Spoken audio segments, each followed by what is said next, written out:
Merry Christmas.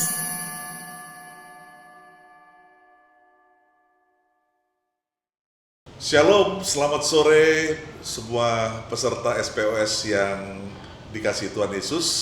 Perkenalkan, nama saya Valentino Napitupulu dan di sebelah saya istri tercinta. Nama saya Maria Valentino. Sore ini kami akan menceritakan pergumulan kami mengenai anak ya selama 11 tahun. Bagaimana pergumulan kami 11 tahun menunggu keturunan yang daripada Tuhan, keturunan ilahi. Kami akan menceritakan kepada saudara-saudara semua. Jadi kami berjalan menikah 3 tahun, istri saya hamil pada waktu itu. Jadi kita sungguh bersuka cita. Jadi itu belum mulai ke dokter lah, paling standar ke dokter kandungan. Lalu setelah 3 bulan kandungan itu ternyata mengalami stuck kehidupan. Artinya baby yang dikandung itu meninggal dunia. Kata dokter itu adalah kejadian alam. Gimana nih? Ya, waktu itu saya hamil 3 bulan, saya ke dokter dan dokter vonis bayinya itu tidak berkembang, jadi disarankan untuk dikuret. Waktu itu saya juga sedih ya, shock sekali karena ini pengharapan kita untuk selama 3 tahun menunggu untuk punya anak. Dan kita berubah terus, akhirnya vonis dokter itu mengatakan bahwa saya infertil. Terus telur saya kecil, saya ada pengentalan darah. ya, ada endometriosis, ada kista. Endometriosis itu akhirnya diangkat karena pelengkatan di rahim. Iya, jadi rupanya setelah kita tekuni lalu kita tanya beberapa dokter, rupanya memang istri saya mempunyai satu kelemahan, yaitu pertama pengentalan darahnya cukup kuat ya, tinggi, dan keasaman di rahim itu begitu tinggi. Jadi kata dokter, kalau kalian hubungan, adapun bibit-bibit itu ketika dia masuk ke rahim itu akan mati begitu saja karena ditolak oleh keasaman itu yang begitu kuat. Jadi secara alamiah memang nggak mungkin gitu selama keasaman itu tinggi.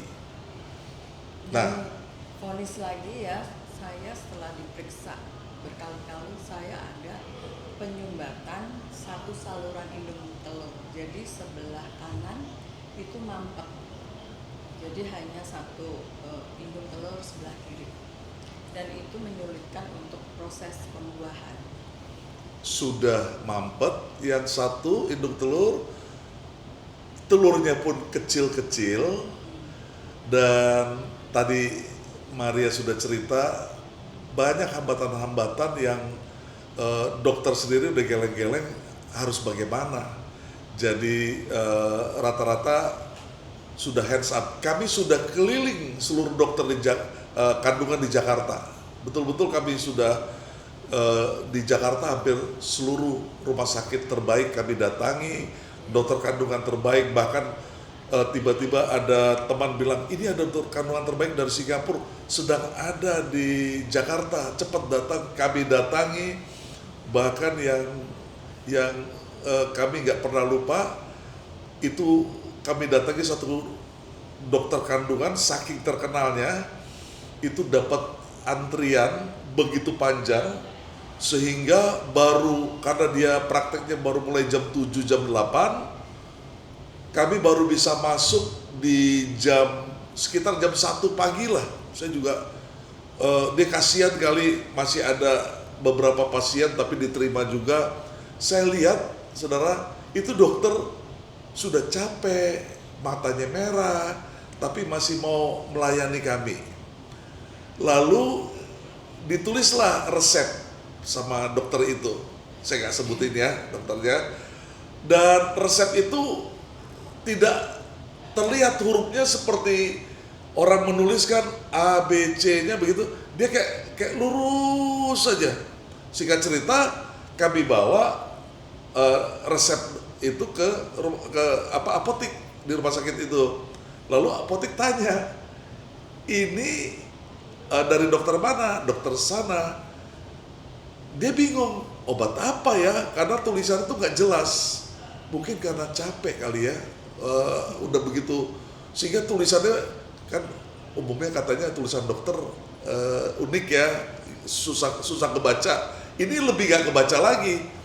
Lalu dibawa lagi lah itu ke dokternya. Singkat cerita, barulah ditulis pelan-pelan resepnya, baru terbaca. Saking capeknya itu, ya, gitu. Nomor 3 ya. Bagaimana sikap Anda setelah mendengar vonis dokter? Iya, jadi sikap saya dan istri ketika dokter mengatakan memang hanya mukjizat Tuhan lah. Ya, kami sudah berusaha, tapi yang penting ya yang saya ingat adalah kami selalu sama-sama datang ke dokter sama-sama, susah senang sama-sama. Jadi kita bisa merasakan bagaimana menghadapi situasi dan kondisi seperti itu. Jadi ya kami hadapi sedih dan senang, tapi kami percaya gitu loh. Walaupun dokter vonis sulit banget gitu loh, hanya sekian persen sajalah untuk bisa dapat, dan itu mukjizat Tuhan aja yang bisa memberikan kalian keturunan, ya betul ya. Akhirnya waktu itu kita ke Surabaya ya. Iya. Ya. Ya memang sikap kita sih pasrah ya. Pasrah. Kita nggak tahu harus ngapain, tapi kita tetap berdoa, berusaha. Iya. Yang terbaik pasti akan Tuhan memberikan mujizat itu tepat pada waktunya. Memang 11 tahun itu nggak cepat, itu lama sekali. Yang kita rasakan itu kita sudah berdoa tapi Tuhan belum jawab, tapi kita tetap berdoa sampai Tuhan jawab. Terus kita juga sepakat tidak saling menyalahkan. Iya. Kita tetap ke dokter, berobat sama-sama gitu. Kita masing-masing ada kekurangannya. Iya. Lalu tahun ketiga tadi keguguran, tahun ke-8 waktu itu saya ada pelayanan di Surabaya. Jadi saya ajaklah istri, ya karena kami berdua otomatis lah istri ikut pelayanan di Surabaya. Nah, di gereja MBC Surabaya itu ada yayasan yang mengumpulkan anak-anak terlantar. Jadi yang nggak punya bapak dan sebagainya lah, yang ditinggalkan ibunya karena satu dan lain hal. Lalu pengurus gereja menawarkan, Bu, Pak, ambil aja. Apa artinya? Disarankan untuk adopsi. Adopsi. Tapi waktu itu kita memang berangkat untuk pelayanan dan kita memang mau melihat baby itu. Kita sudah melihat baby itu, namanya Davina, bayi perempuan. Waktu kita mau tanda tangan untuk adopsi itu. Oh, saya senang banget tuh sebenarnya. Iya. Anaknya perempuan, Anaknya cantik, cantik, lucu. Saya udah gendong-gendong. Saya bilang, oke, Mi. Saya bilang sama Maria, Mi, udah oke, saya setuju. Besaran berapapun yang kami akan bayarkan, karena ini untuk gereja, nggak masalah. Kita udah siap. Ketika saya lagi gendong-gendong, saudara, Maria ini dia tepuk punggung saya begini, gimana? Jadi saya waktu memutuskan untuk adopsi itu, saya tanya kepada Tuhan, benarkah ini gitu. Terus waktu saya mau tanda tangan surat itu untuk mengambil si baby itu, Tuhan bicara, sabar, kamu akan melahirkan bayi dari rahim kamu. Nah, Terus betul terus? ya, terus saya bilang ke Valen? Valen untuk membatalkan gitu. Saya juga kaget, saudara. Saya sudah senang, sepertinya ya 80% kami akan bawa pulang lah itu anak. Karena waktu pertama dilihat juga, Maria lihat juga senang. Terus udah sepakat, tiba-tiba Maria bilang gitu, Pi, saya ingat banget ngomong, Tuhan ngomong melalui saya dengar banget di pendengaran saya, dia bilang, apakah engkau tidak percaya aku akan memberikan anak lewat rahimmu? Saya kaget. Bener nih, iya Tuhan akan kasih. Bukan dengan cara adopsi, tapi dari rahimmu akan dapat anak. Waduh, saya terus terang bimbang ya. Tapi karena keputusan Maria katakan, sudah Tuhan ngomong begitu, ya saya akhirnya mengembalikan. Lah, yang kaget itu pengurusnya. Udah tinggal tanda tangan, kwitansi sudah dibuat, surat-surat sudah dibuat, tinggal sign, batal. Wow, itu yang jadi kebingungan lah buat semua yang ada di situ. Ya, terus waktu saya membatalkan itu, mungkin Valen juga kecewa ya. Iya. Dari Jakarta kami mau mengadopsi bayi itu tiba-tiba batal karena saya mendengar suara Tuhan. Terus saya juga mau juga sama penatua yang sudah mengantar kami untuk mengambil baby itu. Ya, akhirnya udah kita pasrah, gitu ya. Saya pasrah. Oke deh, karena kan memang adopsi itu kalau kita nggak sepakat suami istri, kan nanti nggak bagus di kemudian hari, ya kan, nggak main salah-salahan. Sudah, oke, saya tunggu deh janji Tuhan, dalam hati saya begitu. Ya, saya juga sepertinya bener nggak nih Tuhan ngomong nih gitu. Ya udah, itu tahun ke-8, Ya. tahun ke-9, terus Dan itu perjalanan itu sepertinya saya tuh disalahkan gitu. Kok kamu dengar suara Tuhan tapi Tuhan nggak jawab gitu. iya, Itu kan dari tahun ke-8 ke tahun Ke-11. ke-11 itu kan 3 tahun itu. Saya juga bilang sama Tuhan begini, Tuhan, waktu itu saya dengar suara Tuhan, tapi kok Tuhan belum nyatakan gitu. Jadi antara kami saling menyalahkan gitu. Jadi- Harusnya kamu adopsi, kita kan sudah ambil Betul. baby, tapi sekarang kan belum gitu. itu yang saya katakan. Dan saudara, setiap bulan saudara tahu dong, ketika pada waktunya Maria sedang dia punya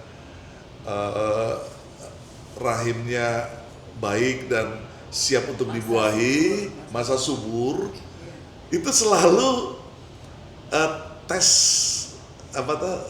kehamilan saya selalu coba.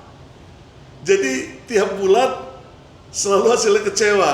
Saya tiap paling juru cobain gitu kan. Jadi bayangkan, mana dalam hati saya memang sempat ngomong begitu, mana nih janji Tuhan gitu kan. Ya tapi saya bilang, ya saya sabar deh, tunggu. Nah tapi saudara, memang cara Tuhan itu kan bisa dengan berbagai cara. Maksudnya begini, saya ingat dari awal, kalau dokter bilang secara alamiah kalian nggak mungkin, itu dokter memang bagus dan ahli banget. Jadi pernah berapa kali inseminasi, 7 kali ya?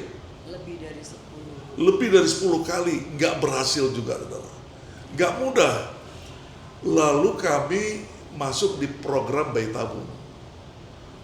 Tapi itu pun dokter bilang karsnya hanya 25%. 75% urusan Tuhan katanya. Saya kaget juga. Dikasih tahu biayanya sama administrasinya sangat besar. Sampai sekarang juga memang sangat besar. Ya, mungkin di luar kemampuan kami. Dan disitulah perlunya komunitas seperti Kesan, Cell Group, teman-teman, lalu satu pelayanan di gereja, bahkan Penatua, semua yang melayani, doakan, betul-betul doakan. Kami udah berserah, doakan, karena dokter bilang 25%, bukan 100%. Lalu yang antrinya banyak, yang gagal juga banyak. Jadi bisa dibayangkan. Jadi kalau gagal, ya biaya semua hilang. Kita mulai lagi baru, buka lagi biaya lagi yang sangat besar, ya. Lalu terus? Nah, terus tepat tahun ke-11 itu kami program, baru 1 kali program, puji Tuhan. Tapi pertama memang saya melihat kita tenang, santai, bahkan sempat jalan-jalan ke luar negeri waktu itu. Dan program itu Maria tuh harus menyuntikkan semacam apa ya, hormon untuk mematangkan telurnya. setelah telur dimasukkan, karena dibuahi di luar lalu dimasukkan ke dalam. Karena ingat yang tadi saya bilang, memang dokter bilang secara normal tidak bisa gitu. Jadi ya kita percayalah Tuhan punya cara, Tuhan pakai dokter dan sebagainya. Akhirnya kita santai, kita udah gak mikir, berserah aja sama Tuhan. Pulang dari luar negeri itu kita Maria bilang, kok saya rasanya gak enak badan nih. Saya gak nyuruh, Maria sendiri yang ngetes pakai tes pack. 2 pi gitu, garisnya 2. Wow, ya saudara, coba kalau COVID garis 2 kan, waduh serem kan. Ini garis 2 kita tunggu-tunggu nih kehamilan nih terjadi. Lalu kita tes lagi ke rumah sakit, ternyata betul ya, hamil lah.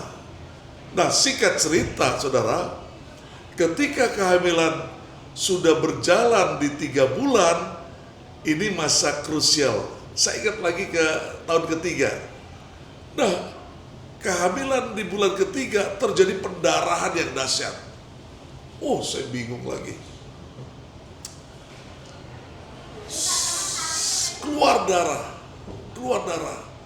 Dan saya bilang, naikkan kaki ke atas, badan di bawah, supaya darah gak turun. Tapi darah terus mengalir. Tuhan bisikan saya, panggil Penatua. Pada waktu itu salah satu Penatua kita adalah Bapak Andres Nawawi. Saya telepon, Pak Andres, tolong ini. Oke, Val, tunggu ya. Kami akan ke tempatmu secepatnya. Beliau di Karawaci, ke Tebet, kan cukup jauh ya. Tapi pada waktu itu setengah jam sampailah, sebelum 1 jam. Saya pikir, heran juga ya kenapa saya gak telepon dokter, kenapa gak saya bawa ke dokter ya. Nah ini saudara, datang Pak Andres Nawawi dan istrinya Ibu Christine. Dia langsung bilang, mana gitar? Kita menyembah Tuhan, memuji Tuhan. Singkat cerita, hampir 1 jam, lelah juga saudara. Dan herannya, pendarahannya mulai mengecil. Dan memang ada gumpalan yang jatuh, ya waktu itu ya, gumpalan yang jatuh. Boleh saya ceritakan, Ya. Saya tuh pendarahan dari bulan pertama sampai 6 bulan kehamilan. Iya. Dan waktu itu memang Pak Andres sama Ibu Christine datang mendoakan kita. Kami berdoa selama mungkin 2 jam. Kita puji-pujian. Dan di situ saya dijamah Tuhan, seperti ada tangan besar itu masuk ke perut saya. Ke rahim ya. Terus dia membenah-benahkan itu. Saya percaya itu mukjizat Tuhan. Tuhan hadir untuk membenahkan pendarahan-pendarahan itu. Terus besoknya saya dibawa ke rumah sakit untuk cek detak jantung. Dan puji Tuhan detak jantungnya masih ada. Dan saya tetap bed rest itu. Saya tuh waktu itu bekerja ya, sampai saya cuti dari perusahaan. Karir saya waktu itu sedang bagus-bagusnya, saya tinggalkan demi untuk Dapat kehamilan anak, ini. iya. Terus setelah berjalan, saya harus suntik juga kan, karena saya ada pengentalan. Selama kehamilan 9 bulan itu saya disuntik untuk pengentalan supaya Proses pemberian makanan, iya, makanan kepada si baby tidak tersendat. Iya. Jadi harus darah encer gitu. Ya, terus setelah melahirkan ya sekarang, setelah baby mau lahir, saya itu baby lahir, saya terkena preeklamsia. Preeklamsia itu tensi saya tinggi, saya sesak, babynya lahir selamat. Jadi si Kayla ini sudah lahir, sayanya yang masuk. Saya lihat juga mukanya sudah mulai kuning, pucat ya, gitu. masuk ke ruang khusus ya, seperti ICU gitulah. Selama 2 hari saya tuh nggak sadar ya. Mungkin banyak obat-obatan Betul. gitu ya. Tapi babynya ya sehat pada waktu itu. Ya, terus selama 2 hari itu saya nggak sadar, tiba-tiba satu saat itu saya dijamah Tuhan. Saya itu dibawa lari binatang kecil, ada ribuan. Saya diseret-seret gitu. Terus saya mau manggil Tuhan di situ tuh susah sekali. Iya. Susah untuk manggil Tuhan. Tapi saya paksa, Tuhan Tolong. Yesus tolong saya. Akhirnya saya melihat sinar besar, tangan saya tuh yang sebelah kiri diangkat sama sinar itu. Terus secara otomatis saya sadar ya. Saya sadar, terus saya info suster. Betul. Untuk panggil suami. Suster juga kaget waktu itu karena saya 2 hari itu nggak sadar. Begitu suami datang, saya sadar, dokter juga bingung semua kan. Saya minta semua infus dicopot. Iya. Ya, karena dengan infus itu saya malah sesak. Badan saya tambah sesak. Terus puji Tuhan ya semua berjalan normal ya. Iya. Saya bisa kembali sadar. Saya bisa ketemu anak saya Kayla ini. Iya. Terus saya bisa menyusui dia selama 2 tahun lebih. Dan arti Kayla itu apa? Karena ada Yesus lahirlah aku. Itu Kayla. Jadi saudara, apa yang bisa kami simpulkan dari perjalanan iman kami selama 11 tahun, bahwa memang suami istri itu harus sepakat bersama-sama. Karena saya cerita sedikit, ada kenalan saya juga belum mempunyai keturunan sampai sekarang, karena mereka masing-masing ke dokter sendiri-sendiri, nggak sama-sama. Jadi kesepakatan doa dan sebagainya ya nggak ada, kurang dong ya.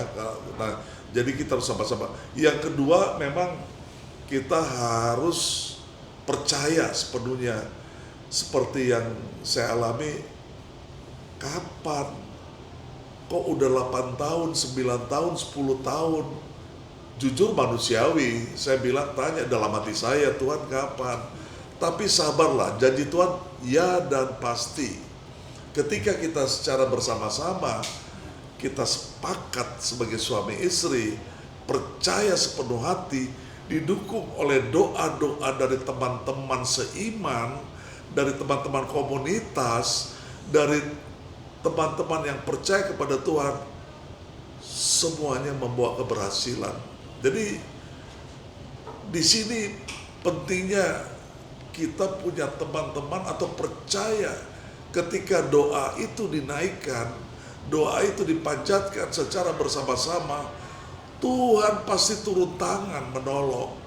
Karena saya percaya banget, kalau bukan pertolongan Tuhan, pada usia kandungan yang ketiga bulan itu, pendarahan yang begitu luar biasa, mungkin anak kami bisa nggak tertolong. Tapi itulah doa luar biasa. Untuk Menguatkan teman-teman yang, yang belum belum. mempunyai momongan ya, tetap berharap, tetap berdoa, berusaha, tetap yakin beriman ya, Tuhan itu punya mukjizat yang terbaik, tepat pada waktunya. Kita percaya pada Tuhan, jangan percaya sama orang-orang pintar, dan support doa dari keluarga dan sepakat suami istri, tidak saling menyalahkan, tetap semangat. Iya, jadi sekali lagi suami istri kompak, suami istri sama-sama berdoa, didukung doa dari teman-teman seiman, tinggal tunggu waktunya Tuhan. Tepat pada waktunya Tuhan, Tuhan akan memberikan yang terbaik. Terima kasih, saudara. Kiranya kesaksian ini boleh menjadi berkat bagi saudara-saudara sekalian dan juga bagi semua yang mendengarkan dan melihat acara ini, atau mungkin punya saudara atau kenalan atau keponakan dan sebagainya yang belum mempunyai keturunan. Percayalah, janji Tuhan ya dan amin. Tapi sepakat bersama suami istri, itu yang terpenting. Merry Christmas.